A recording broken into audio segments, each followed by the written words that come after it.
Party మన గట్టిగా ఉండడం మాకు ఇంపార్టెంట్. పార్టీ కార్యకర్తలు కేసీఆర్ ఉంటేనే ఈ స్టేజ్ లో 2 సార్లు ఎమ్మెల్యేగా కూర్చొని నిలబడడం.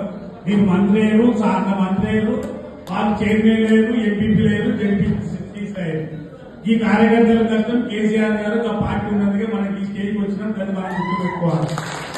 ఇలా మనం 11 నెలలైంది ప్రభుత్వం పోయి.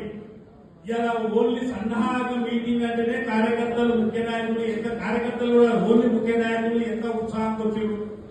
ఇటువంటి టైంలో మనం ఇంకా ఉత్సాహాన్ని నింపాల్సిన అవసరం ఉంటుంది. మన గవర్నమెంట్ లో ఉన్నట్టు కూడా కానీ ఇప్పుడు ఇలా నష్టపోతున్నది ఎవరు? సామాన్య జనాలు నష్టపోతున్నారు.